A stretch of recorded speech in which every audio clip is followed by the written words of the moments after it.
In a world where danger lurks around every corner, these real-life stories of regular people breaking the shackles and challenging the brutal mafia demonstrate the endurance and creativity of the common citizen when confronted with extraordinary circumstances.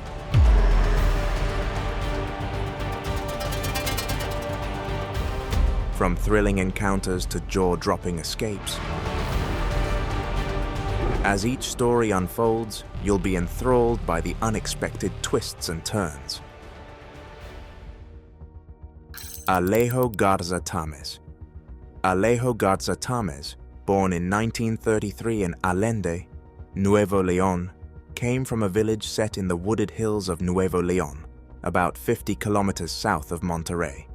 Alejo grew up in a lumber family, where he worked alongside his father and siblings to harvest and sell lumber from their sawmills in Montemorelos and Allende.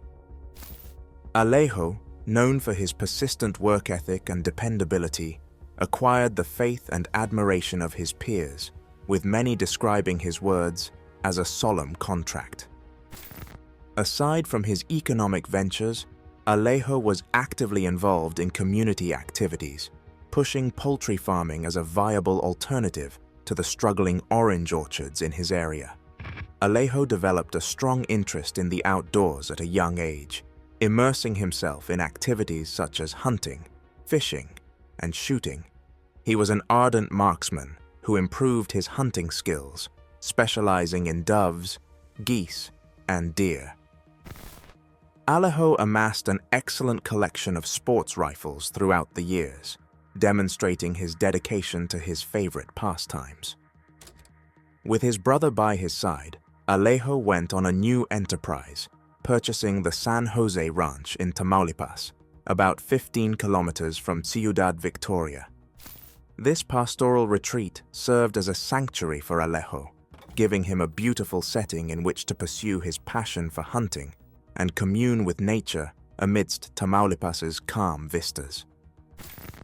Imagine a confrontation straight out of a Hollywood film, but with a twist. This one is real. It all began on a seemingly routine day in November 2010, when members of the infamous Los Zetas gang came knocking on Alejo's door, demanding that he hand up his ranch. But this wasn't just an ordinary property dispute. It was a fight between one individual and a criminal group known for its violence. Alejo refused to back down, so he did what any self-respecting rancher would do. He called in sick for his farmhands and locked and loaded his armory of weapons. With his trusty weaponry at the ready, he hunkered down in his farmhouse, determined to defend his land at any cost.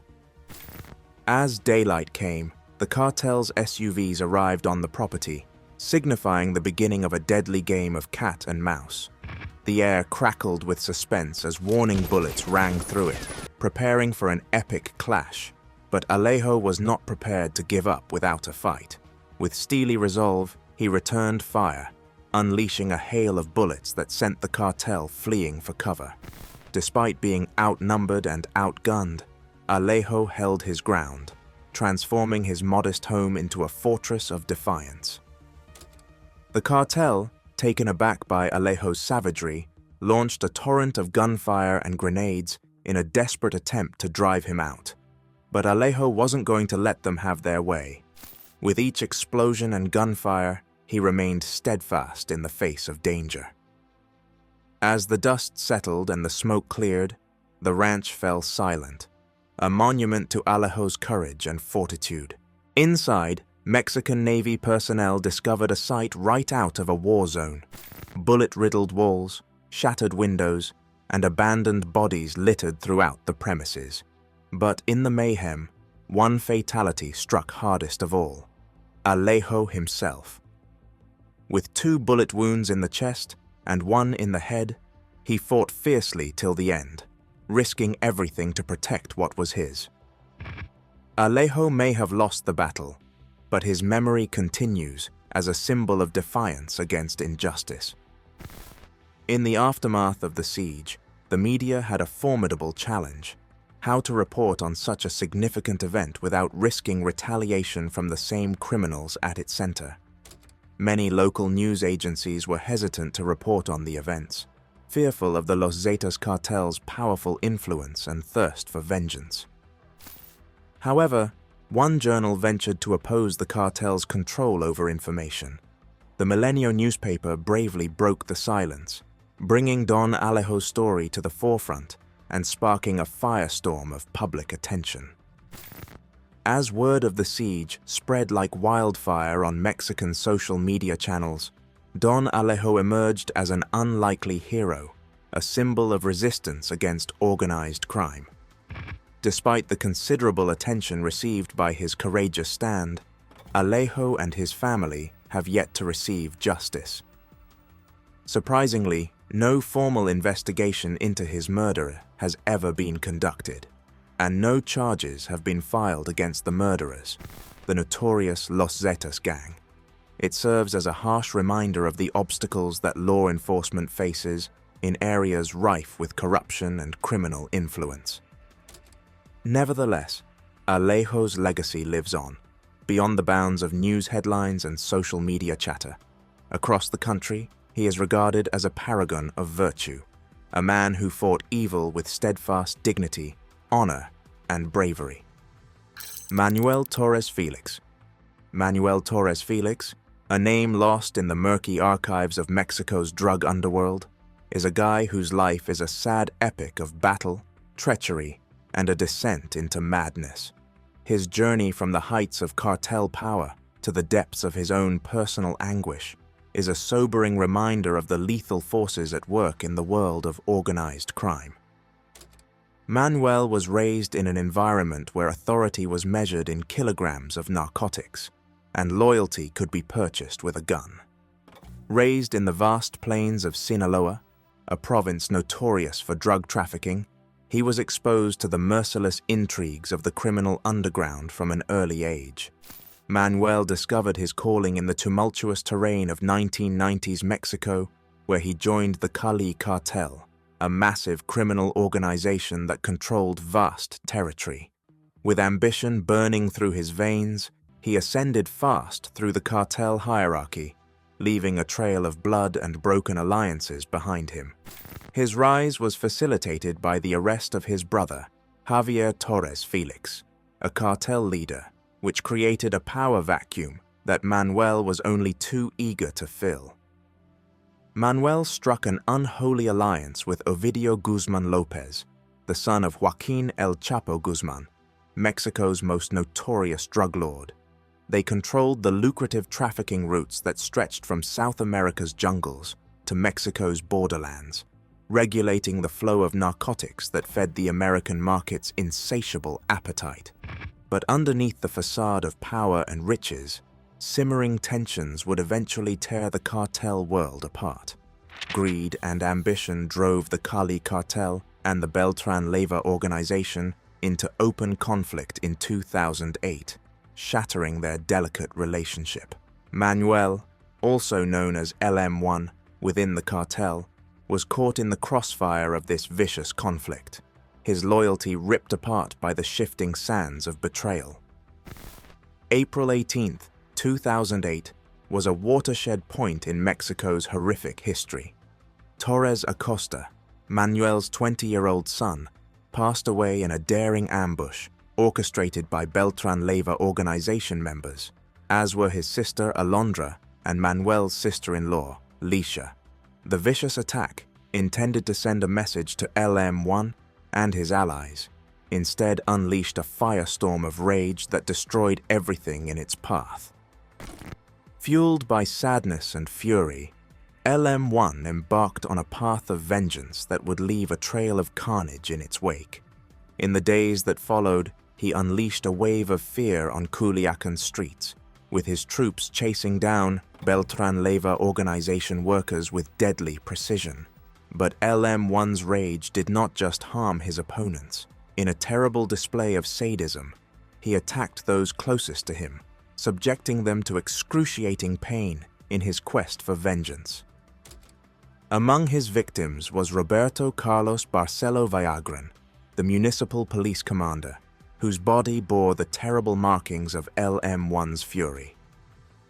As the death toll increased and Culiacan descended into chaos, the Mexican government was forced to intervene, dispatching thousands of soldiers in a desperate attempt to restore order. Even as law enforcement closed in on him, LM1 remained elusive, his notoriety growing by the day. Finally, a volley of gunshots ended LM's reign of terror. On October 13, 2012, he was shot after a desperate battle against the forces of law and order, his lifeless body serving as a brutal reminder of the cost of unbridled ambition and the destructive power of the human spirit. Miriam Rodriguez. Miriam Rodriguez's life was permanently transformed in 2014 when her daughter Karen succumbed to the ruthless manipulations of criminal forces. Karen, who was simply touring the streets of San Fernando, was thrust into a nightmare when armed Los Zetas men kidnapped her from her car. Miriam and her family spent weeks dealing with the horrific reality of Karen's kidnapping. Karen's disappearance sent the Rodriguez family into a deep abyss of terror and misery. Days turned into weeks, and each new minute brought terrible anxiety regarding Karen's fate. Phone calls from the abductors, filled with terrifying threats and false promises, exacerbated the family's suffering as they desperately hoped for Karen's safe return.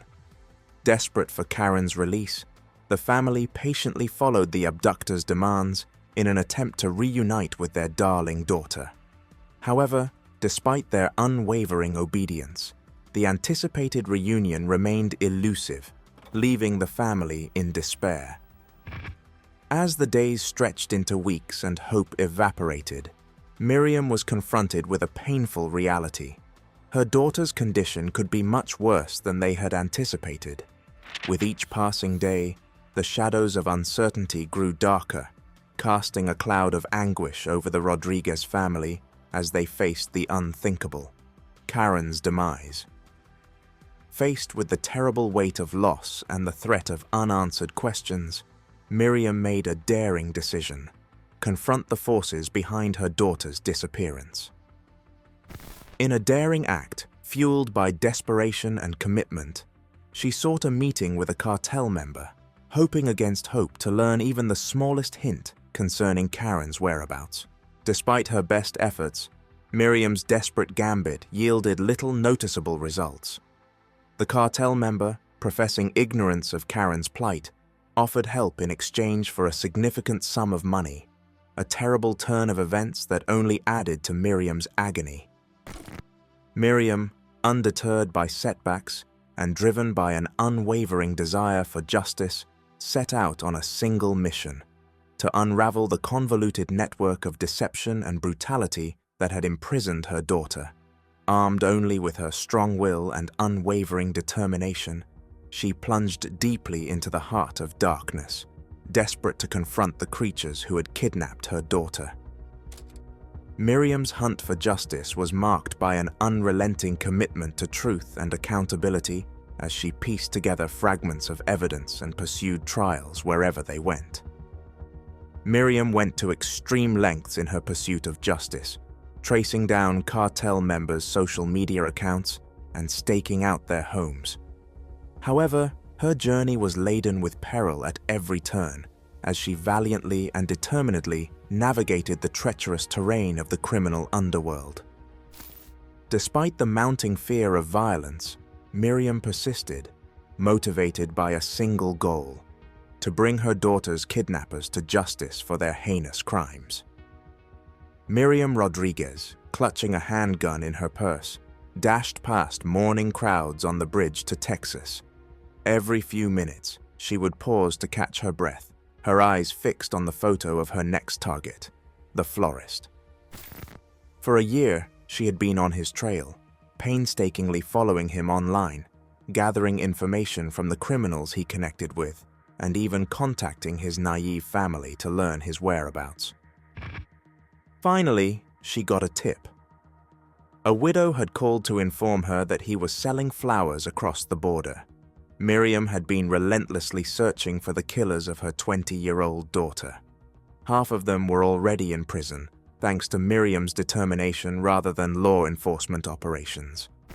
She posed as a pollster, a health professional, and an election official to gather names and addresses. She made up excuses to visit with their family, gathering information from unsuspecting relatives. While methodically assembling her case, she logged every piece of information and kept it in her black computer bag. Miriam was familiar with their daily routines, friendships, hometowns, and childhood memories. She knew the florist used to sell flowers on the street before joining the Zeta cartel and was implicated in her daughter's kidnapping. He was now on the run, having reverted to his previous trade to make ends meet. Miriam wore a trench coat over her pajamas, a baseball cap over her fiery red hair, and carried her handgun in her purse as she sped to the borderos in pursuit of the florist. On the bridge, she searched for flower vendors, but he was nowhere to be found. He was selling sunglasses. Miriam's joy overtook her when she finally saw him, and she approached too closely. He recognized her and escaped. Miriam, at 56, seized him by the shirt and dragged him to the rails, ramming her gun into his back.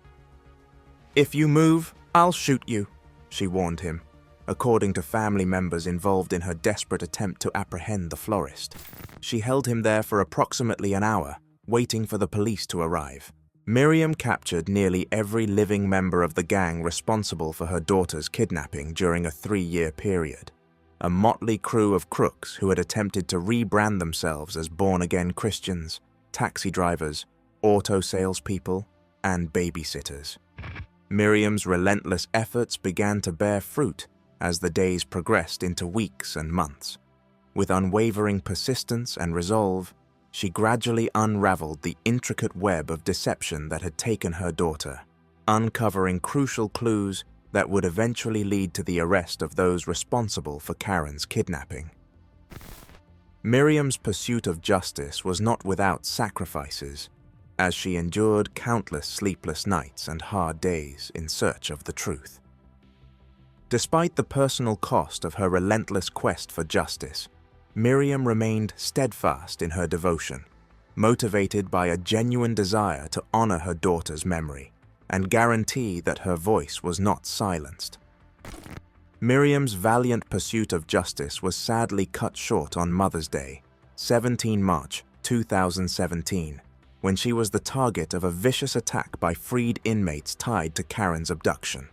Despite officials' valiant efforts to apprehend her attackers, justice escaped her since many of them remained at large, perpetuating a cycle of violence and impunity that still plagues Mexico. Mora Chavez. Life moved slowly in the serene stretch of Llano Michanito, tucked among Mexico's picturesque lime orchards and sun-kissed plains. Despite the appearance of calm, a menacing undertone of terror and oppression pervaded the community, owing to the Knights Templar cartel's iron hold. Their presence cast a long, dark shadow on Llano Michanito, plunging the town's citizens into a nightmare of kidnapping, extortion, and economic exploitation. Mora Chavez, a hard-working farmer whose livelihood depended on the abundant lime trees that thrived in Llano Michanito's soil, saw the cartel as an all-encompassing threat that loomed menacingly over every part of his life. Mora's seething wrath did not boil over until the cartel stopped his own son from caring for their prized lime groves.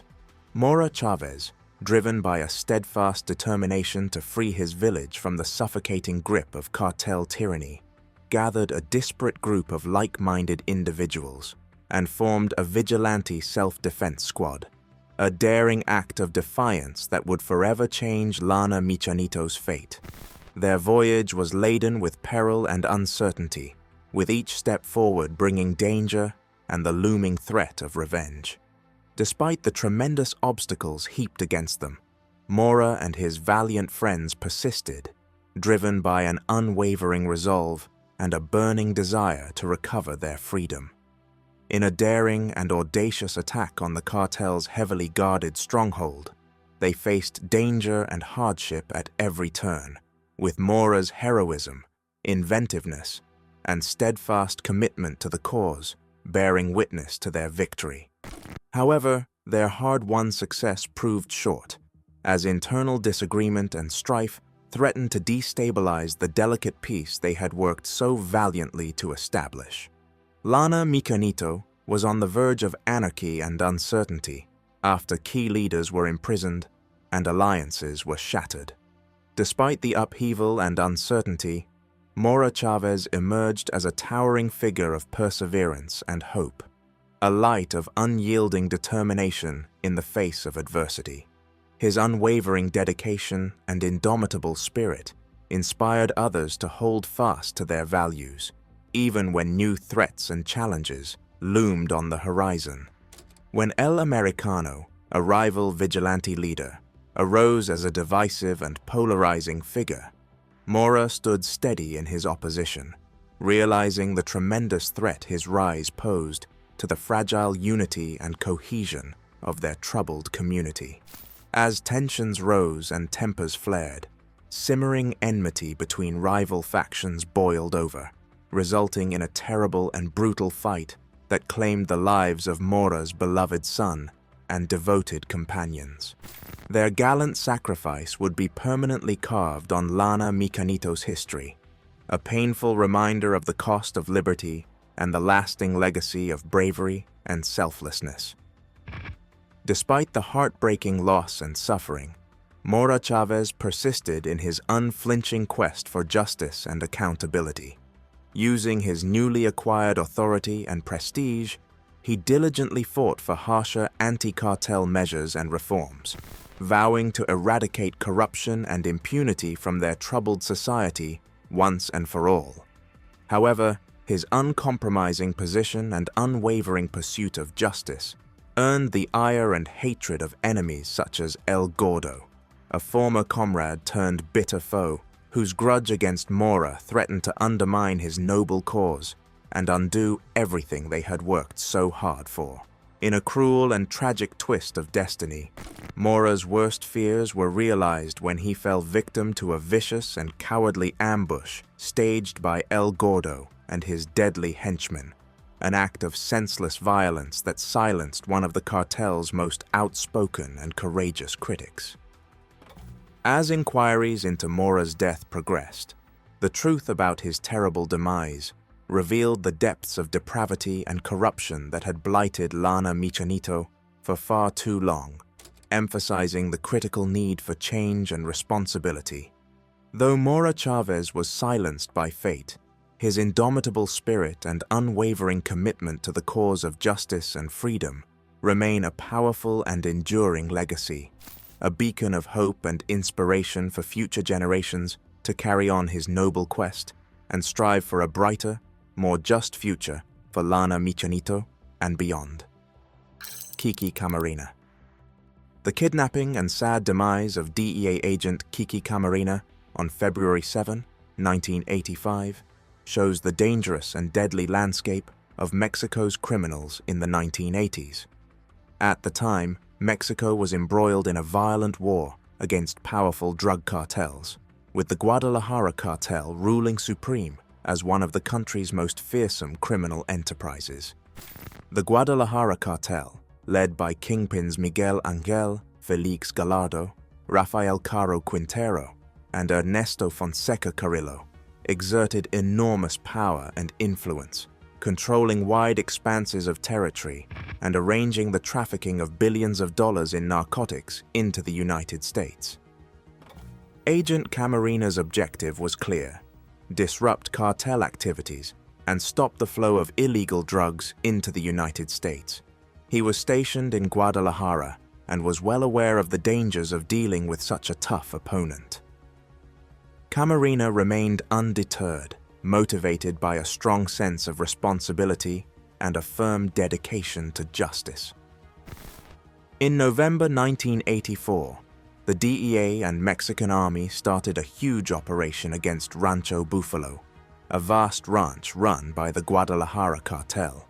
The success of the operation crippled the cartel's activities and infuriated its leaders, who saw Camarena as a significant threat to their unlawful empire. When Camarena left the U.S. consulate in Guadalajara, he was ambushed by a gang of armed men suspected of working for the cartel. Despite his brave efforts to resist, Camarena was defeated and kidnapped at gunpoint. He was then transported to a faraway place and subjected to cruel torture and interrogation for 2 torturous days. Camarena suffered terrible pain during his ordeal, including beatings, torture, and psychological torment in an attempt to obtain knowledge about the cartel's activities. Despite the tremendous anguish he faced, Camarena remained firm in his beliefs and unyielding in his integrity. The news of Camarena's abduction sent shockwaves across the DEA and law enforcement agencies in both the United States and Mexico. The United States government, outraged by the brazen attack on one of its own people, put enormous pressure on Mexican authorities to bring Camarena's captors to justice. Following Camarena's kidnapping, the DEA initiated Operation Leyenda, led by Special Agent Hector Berrelez. The operation sought to unearth the truth behind Camarena's disappearance and hold his kidnappers accountable. Through persistent investigation efforts and the cooperation of Mexican informants, Berrelez and his team finally unraveled the web of corruption and collaboration that was concealing Camarena's kidnappers. Despite several problems and obstacles, the investigators remained determined to find the truth and put those responsible for Camarena's abduction to justice. Their efforts resulted in the arrest and prosecution of the Guadalajara cartel leaders. Miguel Ángel Félix Gallardo, Rafael Caro Quintero, and Ernesto Fonseca Carrillo were convicted of kidnapping Camarena and sentenced to 40 years in jail on April 1985, months after the abduction. While justice was delivered through convictions, Camarena's demise had far-reaching consequences for Mexico's fight against criminals.